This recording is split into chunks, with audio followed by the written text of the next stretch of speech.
నిన్న మీ సీనియర్ మీరు అంటున్నారుగా తెలంగాణలో ఇద్దరే మేధావులు ఉన్నారని. ఒక మేధావి చనిపోయాడు, ఇంకో మేధావి బతుకున్నాడు. ఆ మేధావే కేశవరావు.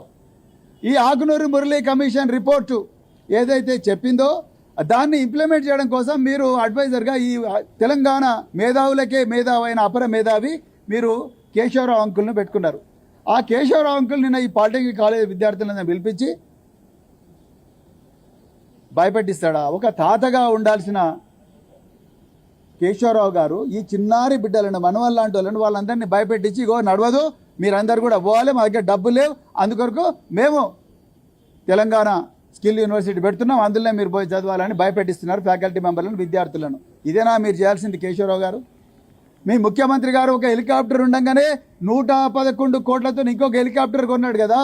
ఆ హెలికాప్టర్కి పెట్టిన డబ్బులన్నా ఈ పిల్లలకు పెడితే వాళ్ళు బాగుపడతారు కదా. మీరు ఒక్కొక్క పబ్లిక్ మీటింగ్ కేసీఆర్ గారిని, కేటీఆర్ గారిని, హరీష్ రావు గారిని తిట్టడం కోసం, బీఆర్ఎస్ పార్టీని తిట్టడం కోసం, బూతులు మాట్లాడడం కోసం, ఇక్కడ పిల్లలు ఉన్నారు కాబట్టి అవన్నీ నేను మాట్లాడలేను, ఆ బూతులు మాట్లాడడం కోసం ఒక్కొక్క మీటింగ్కు 10 కోట్ల నుంచి 15 కోట్లు పెట్టి గత 6 నెలలుగా మీరు మీటింగులు పెట్టి తిడుతున్నారు కదా.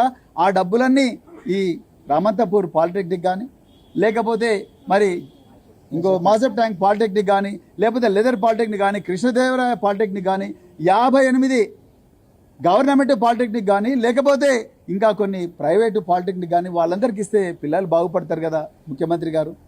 మీరు ఇప్పుడు మంచిగా హాయిగా లండన్లో ఉన్నారు, దాని తర్వాత అమెరికా పోతారు. ఈ పిల్లలేమో రోడ్ల మీద కన్నీరు మున్నీరుగా వెలిపిస్తున్నారు. అసలు మిన్నసోటాలో జార్జ్ ఫ్లాయిడ్ను ఎట్లయితే గొంతు పిసికి ఒక పోలీస్ ఆఫీసర్ చంపేసిండో ఆ విధంగా జాటోత్ రాజేష్ అనే పాలిటెక్నిక్ విద్యార్థిని చంపే ప్రయత్నం మీ ఆధీనంలో పనిచేస్తున్న పోలీసులు చేసిండ్రు. వాళ్ళ మీద తప్పనిసరిగా మీరు చర్యలు తీసుకోవాలి.